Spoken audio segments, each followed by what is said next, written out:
When I think of life simulation games, which is a genre I love, there are few notable examples. Little Computer People, Alter Ego, The Sims, Real Lives, maybe even Singles, if by life simulation you mean boning people in your apartment simulation. But there's one that's a bit different that shouldn't be left out, and that is Jones in the Fast Lane, developed and published by Sierra Online in 1990 for IBM-compatible PCs. And yes, as you might imagine, the name plays on the phrases Keeping Up with the Joneses and Life in the Fast Lane, which makes sense considering it's an adventure in real life. Except it's just a computer game, but hey, who's to say that that's not real? It's real to the megabytes, last time I checked. How can you say their version of reality is any less valid than yours or mine?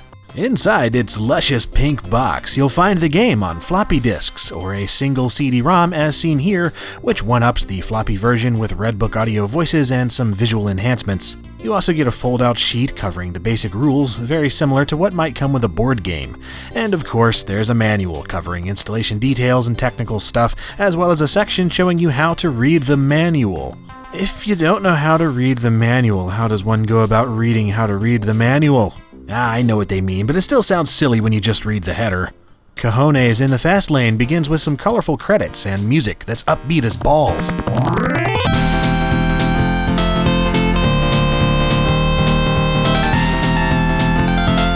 You then get the main menu, allowing you to click the main options, start a new game, restore a saved game, or watch the computer play with itself.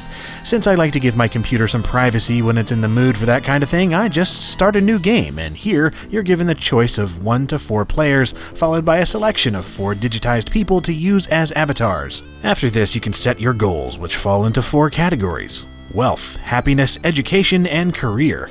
The goal of the game is to achieve the goal of the game, which are your goals, not really the game's goals, so I don't even know where I'm going with that.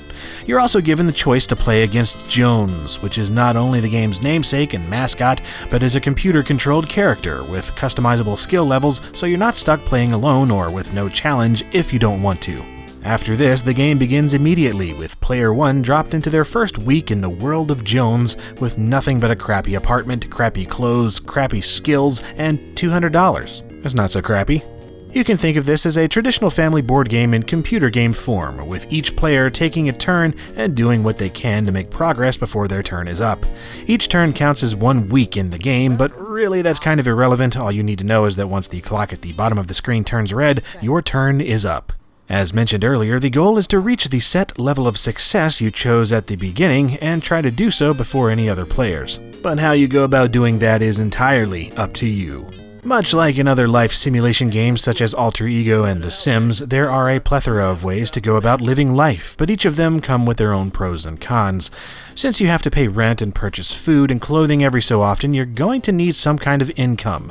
Really, the only ways to do this are to get a job or win the lottery, and seeing as the latter almost never happens, seeking employment is probably going to be the first order of business. Head on down to the employment office and try to find a job, but keep in mind that the good ones all require experience, education, or both. So you're probably going to be stuck flipping burgers or mopping floors for a little while at least. What you do with that money though, well, that's not so straightforward. While you should seek food, clothing, and shelter, each of these can be neglected, although it's obviously something to avoid if you want to win. For example, stop eating and you'll have more money, but you'll have less energy, which means you're not able to do as much during the week. Wear out your clothes and you won't have anything to make you not naked, and you'll have to wear a barrel or old newspapers, which means you can't go to work. Stop paying your rent and, well, actually, not much happens. You'll get bugged about it and your landlord takes a bit from any wages you do earn, but it's actually pretty forgiving. In fact, I feel maybe it's a bit too forgiving, since there's not really any way to get a game over, and even when you're terribly down on your luck, the game will randomly give you a wad of cash out of pity to keep you going. Yeah, I realize it's made to play like a board game, and those typically don't have an early losing state, but Jones is also a life simulator of sorts, and one of the best parts of life simulation for me is being able to lose. Now just hear me out, if you can't lose, what's the point of winning? Winning is overcoming failure, and the higher the chance of failure, the more fulfilling the success when you have it. It's why I choose not to cheat in games like The Sims, because it's the threat of horrible things like rejection, bankruptcy, and death that make the good times so pleasurable. So once I figured out that you can't die, go completely bankrupt, or starve in Jones in the Fast Lane, it took away some of the thrill of victory for me. That said, this realization allowed me to play the game as a true computerized board game and not just a life simulator, and on that basis it's actually pretty darn fun. The game plays a bit like an amalgamation of Monopoly, Careers, and the Game of Life, and if you enjoy 2 or more of those, then you're going to find something to like here. There is something oddly alluring about taking a nobody and making them a somebody through a mixture of skill, trial and error, and blind luck. You know, furthering your education so you can get a better job, so you can get a nice suit, so you can be presentable for an even better job, so you can earn enough money to compensate for inflation and buy 17 freaking hot tubs for your crap-hole studio apartment. It's just awesome. Yes, Jones in the Fast Lane does just that, and it does it with a pinch of humor and lightheartedness that would have really appealed to me as a youngster, and still kinda does as an adult. The game's satire on life and modern-day society really fits the overall theme of the game without ever going nearly as dark as something like the GTA series does. And it's got crisp and colorful graphics, campy voice acting, and cheery music to go along with it, so the tone stays consistent throughout the entirety of the game. And it's not a terribly long game either, taking anywhere from 20 to 40 minutes to complete, depending on the number of players and how successful you are at reaching your goals.